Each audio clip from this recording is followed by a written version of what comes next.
Bonjour, aujourd'hui je vais vous faire voyager dans tout le pays au départ de Bangkok. Suivez-moi. Nous allons commencer par visiter le centre du pays et quitter Bangkok vers le nord. Nous allons visiter la région d'Ayutthaya. Ayutthaya, en fait, est l'ancienne capitale de Thaïlande, avant que Bangkok ne soit la capitale. Bangkok est la capitale de la Thaïlande qu'à partir de 1782. Avant ça, c'était Ayutthaya. Et avant Ayutthaya, c'était Sukhothai. Donc, voici Ayutthaya.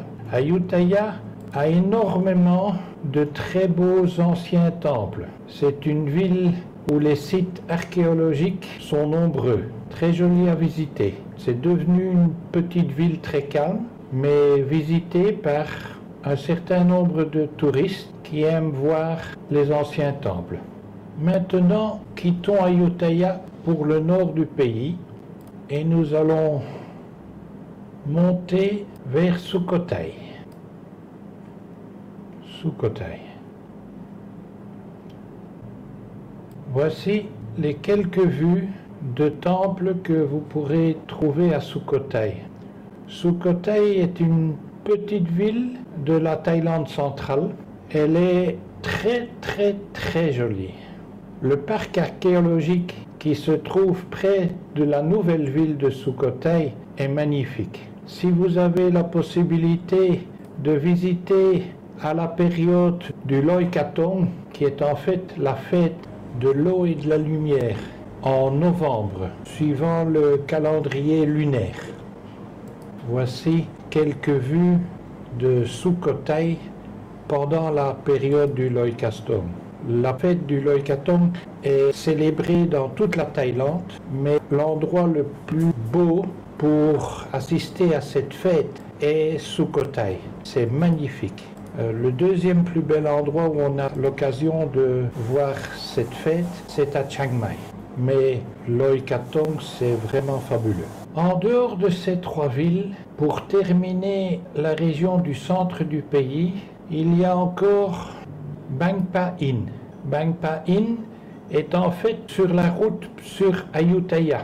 Il est possible de s'y arrêter en venant de Bangkok et de visiter Ayutthaya. Vous avez la possibilité de vous arrêter à Bang Pa-in.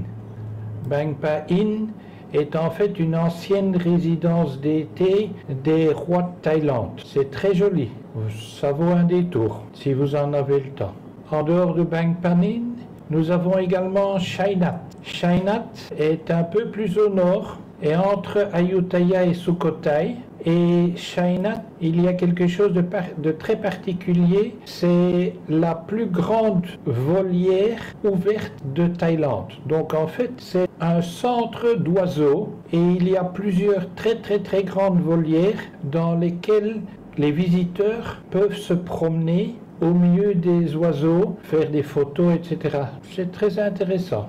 Après Chai Nat, nous avons le marché flottant de Damneum Saduak. Et entre Bangkok et le pont de la rivière Kwai. C'est un très bel endroit. C'est le plus grand marché flottant de Thaïlande. Il n'est pas fait que pour les touristes, mais la majorité des gens sont des locaux qui font leurs courses. C'est très haut en couleurs, folklorique, très agréable à visiter. Après Damneum Saduak, un endroit à voir est le pont de la rivière Kwai. Toujours si vous en avez le temps, c'est dans la province de Kanchanaburi. Le pont de la rivière Kwai a été construit pendant la dernière guerre mondiale par des prisonniers de guerre européens, australiens, néo-zélandais, à la force malheureusement de beaucoup de décès parmi les prisonniers de guerre. Donc c'est les Japonais qui ont obligé les prisonniers de guerre à créer ce chemin de fer qui, encore à l'heure actuelle, est ouvert au public et il est possible de faire un tour dans leur train jusqu'à la frontière. C'est assez intéressant, toujours si vous en avez le temps. Ceci clôture la région centrale du pays. Maintenant, nous allons nous diriger vers le nord du pays, les provinces du nord, avec la ville principale qui est Chiang Mai. Chiang Mai est une ville très agréable, légèrement plus tempérée que le restant de la Thaïlande, car elle se trouve à une altitude de 300 mètres au-dessus du niveau de la mer. Et elle est entourée d'une chaîne de montagnes avec de très beaux temples. Chiang Mai est l'ex-capitale du royaume Lanna. Le royaume Lanna est un royaume qui existait avant la Thaïlande et donc qui a fusionné avec le royaume de Sukhothai à l'époque. J'y ai vécu pendant 15 ans et cette ville tient particulièrement une grande place dans mon cœur. L'ancienne ville de Chiang Mai est entourée d'un mur. La vieille ville, comme vous pouvez le voir sur la carte ici, est carrée. Il y a une route et un petit muret qui entoure l'ancienne ville. C'est très particulier à voir. Je vais rapidement vous présenter les différentes choses à visiter à Chiang Mai. Vous avez tout d'abord le Wat Prata Doi Suthep, qui est le temple des montagnes. Il se trouve à plus de 1000 mètres d'altitude, surplombant toute la vallée de Chiang Mai. Ce temple est très beau. Si vous ne visitez qu'un temple à Chiang Mai, c'est celui-là. Comme à Bangkok, c'est le Wat Phra-Kaew. À Chiang Mai, c'est le Wat Prata Doi Suthep. À faire absolument. Maintenant, dans la ville de Chiang Mai même, nous avons les vestiges de l'ancien mur qui entourait la vieille ville et dont l'un des vestiges les mieux conservés est la porte de Tapé, autrement dit Tapé Gate. Très particulier. Après Tapé Gate, nous avons le marché de Walolot. C'est un marché de produits frais qui se trouve à l'est de la ville et très authentique. C'est pas du tout pour les touristes, mais ça vaut le coup d'être visité. Haut en couleur et en odeur. Pas trop mauvaise quand même, mais ça vaut le coup d'être vu. On peut y acheter de très bonnes choses à manger aussi, à des prix défiant toute concurrence. Un autre temple à Chiang Mai qui vaut le détour, c'est le temple du Wat Chedi Luang. Ce temple est un des plus anciens de la ville. Il se trouve en plein centre de l'ancienne ville. Une excursion à faire au départ de Chiang Mai est l'excursion des villages artisanaux. Les villages artisanaux dont le village de Bo Sang, qui est un village qui fabrique des ombrelles. C'est joli à voir. C'est sur la route de Sang Kampeng.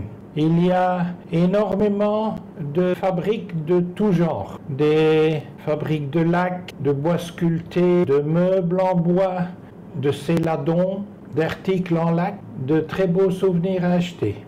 Une autre ville de la région du nord du pays qui vaut la peine d'être visitée est la ville de Chiang Rai. Chiang Rai se trouve au nord de Chiang Mai, près de la frontière birmane et Laos, dans une région que l'on appelle le Triangle d'Or. Le Golden Triangle. Ce point-ci, à Chiang Rai, est appelé le Golden Triangle. C'est le Triangle d'Or. Une excursion à faire intéressante au départ de Chiang Rai est la montée vers le Triangle d'Or que vous voyez ici sur les photos, où vous pouvez voir donc la jonction de trois pays, la Thaïlande, la Birmanie et le Laos. Ensuite, continuez à longer la frontière jusqu'au point le plus au nord du pays, qui est à la frontière avec la Birmanie. Le nouveau nom de la Birmanie, c'est le Myanmar. C'est un petit endroit sympathique à visiter. C'est intéressant. Après, retour sur Chiang Rai. Donc, c'est une excursion tout à fait faisable au départ de Chiang Mai. Donc, au départ de Chiang Mai, c'est une excursion de 3 jours. On part de Chiang Mai vers Chiang Rai et on visite ce qu'il y a sur le chemin. Il y a quelques villages de minorités ethniques dans les montagnes ici. On loge à Chiang Rai. Puis de Chiang Rai, on va sur le Triangle d'Or. On regarde le point des 3 frontières. On monte sur Tachilek et puis on redescend sur la ville de Chiang Rai. À Chiang Rai, il y a également un superbe temple qui est le temple blanc. C'est un superbe temple qu'il faut absolument visiter. Donc, dans la visite de 3 jours, 2 nuits dont je vous parlais, il est possible de visiter des minorités ethniques du nord de la Thaïlande, dont vous avez des Lisu, des Hmong, des Yao. Toutes ces minorités ethniques que vous voyez ici habitent dans le nord du pays, dans la région entre Chiang Mai, Chiang Rai, Mae Hong Son, Pai. C'est très particulier, mais ces gens ont très bon cœur et acceptent les touristes étrangers de bon augure.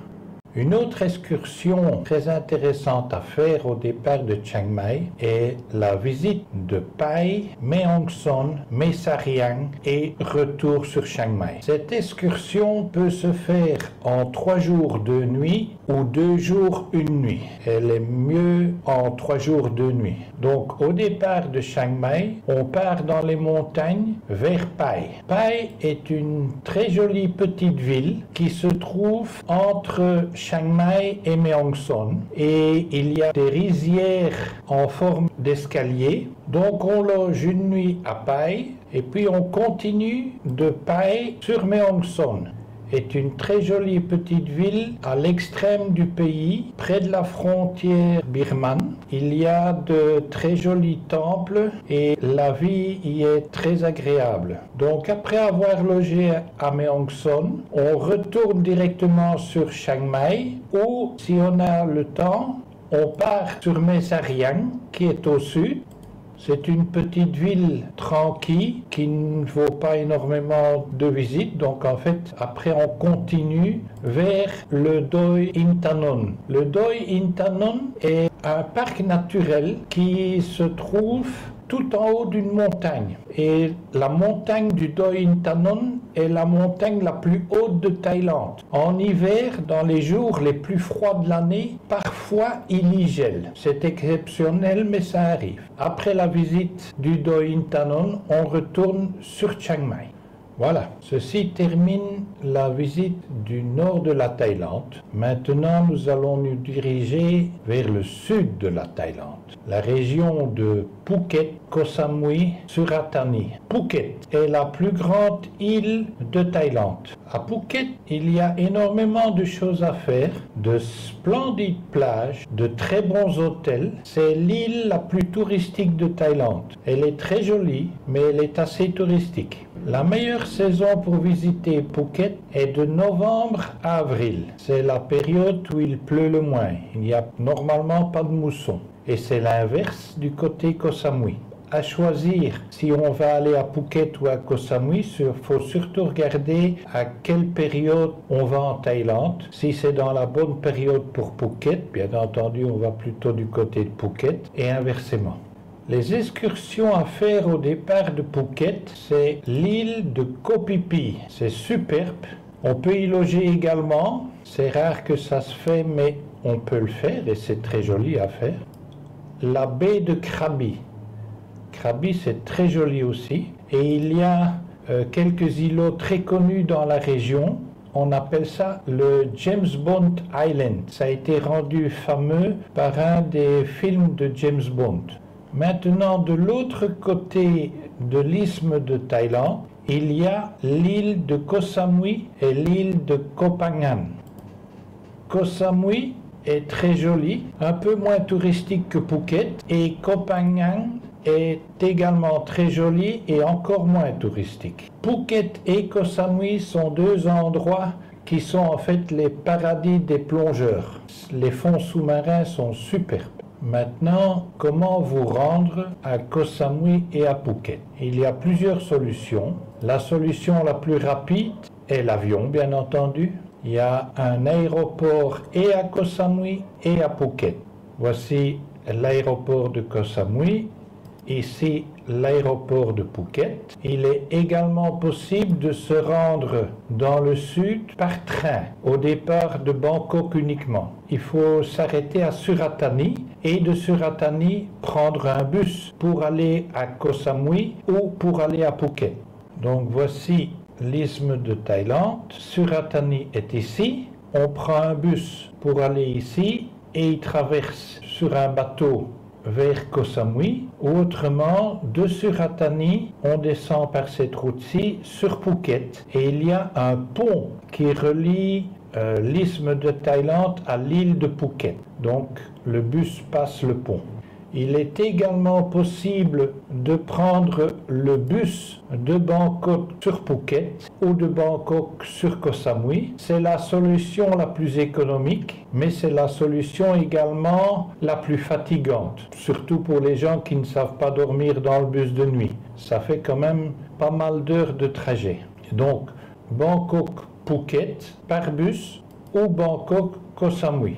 Comme vous pouvez le voir, le prix est assez bon marché. C'est la solution la plus économique. Dans le sud de la Thaïlande, en dehors des îles que j'ai mentionnées, il y a encore 2 îles qui sont très agréables et qui valent la peine d'être visitées. Les îles de Koh Siminen, c'est un petit groupement d'îles d'accès difficile. Il faut prendre un bateau au départ de Phuket et c'est une excursion de 1 ou 2 jours. Koh Siminen offre de splendides fonds marins, mais il n'y a rien sur l'île. C'est en fait une réserve naturelle.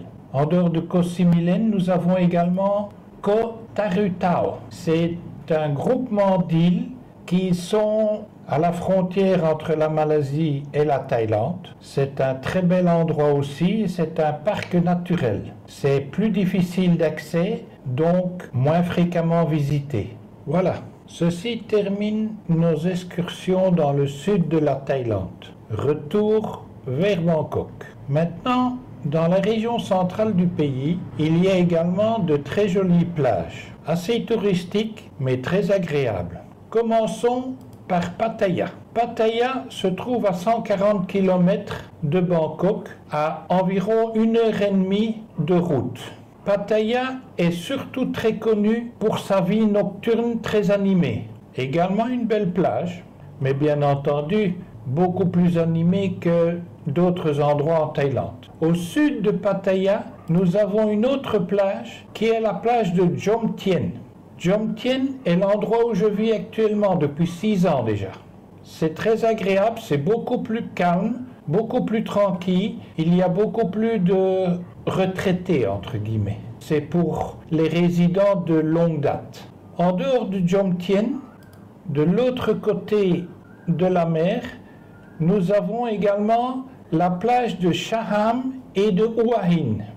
Shaham est une plage très agréable, calme, avec de grands hôtels, mais moins touristiques que les autres plages dont je viens de parler. Il y a également la petite ville de Hua Hin, qui est en fait un endroit où il y a une résidence royale. C'est très joli, c'est une plage très agréable. En dehors des 4 plages dont je viens de vous parler, donc la plage de Pattaya, de Jomtien, d'Hua Hin et de Shaham, il y a également quelques îles dans la région centrale du pays. Ces îles sont l'île de Koh Samet, qui est très sympathique, très jolie, une des plus petites îles de Thaïlande. C'est une jolie île à environ 150-200 km au sud de Pattaya. Un peu plus loin, il y a l'île de Koh Chang, qui est également une île très jolie à visiter. Le centre de l'île est un parc national et l'île de Koh Chang se trouve près de la frontière du Cambodge. Le Cambodge est juste ici et l'île de Koh Chang est ici. Voilà qui termine notre visite des plages de la région centrale du pays. Retournons donc à Bangkok.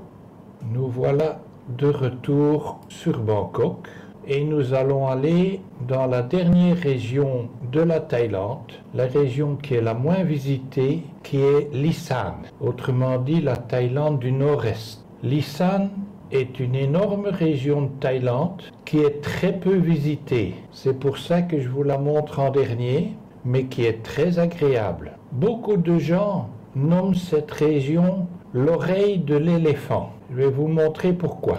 Regardez, la carte de Thaïlande ressemble un peu à une tête d'éléphant.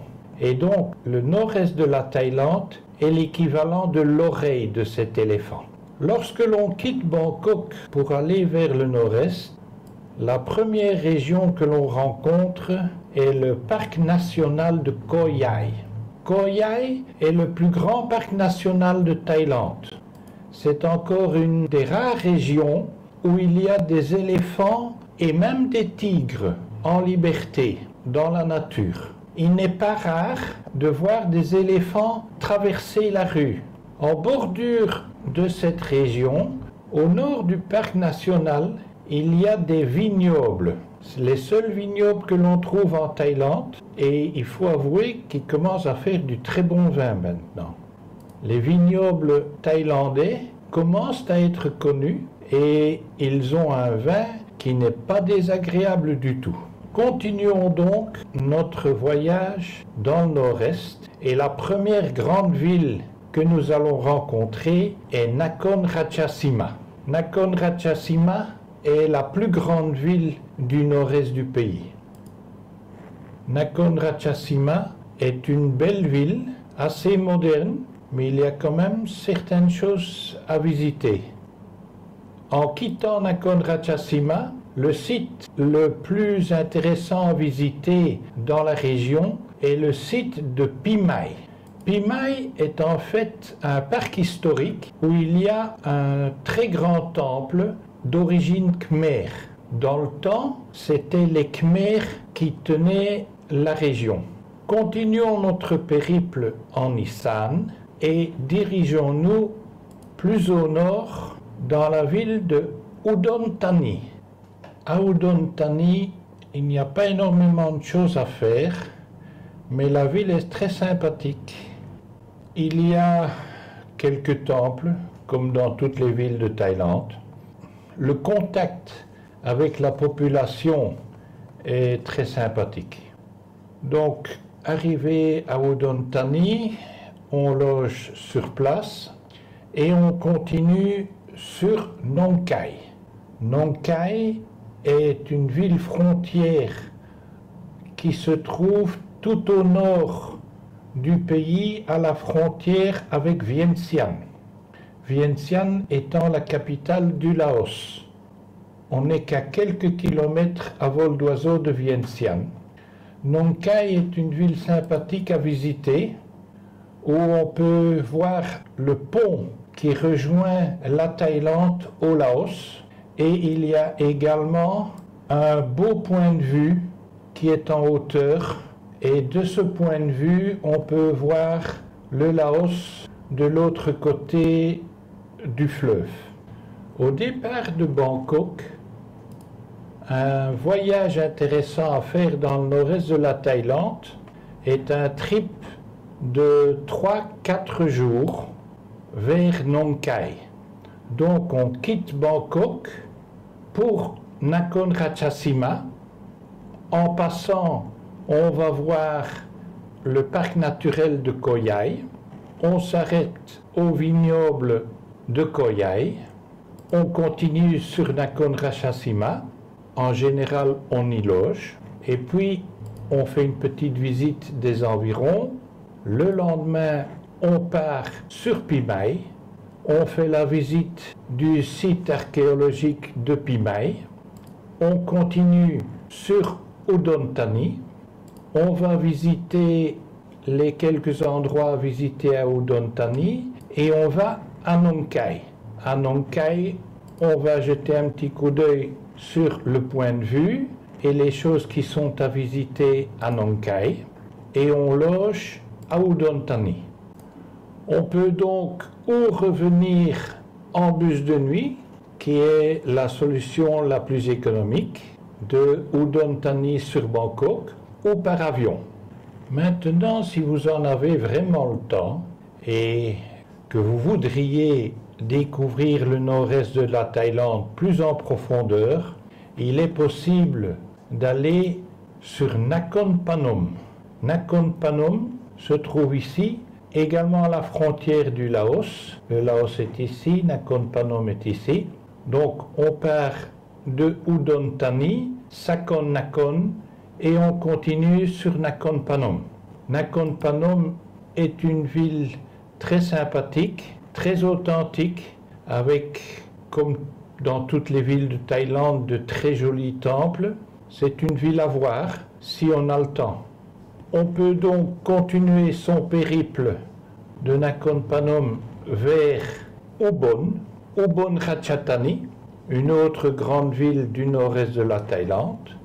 Ubon, toujours de très jolis temples, de beaux points de vue, des sites naturels intéressants et surtout un excellent contact avec la population qui a peu de contact avec les touristes.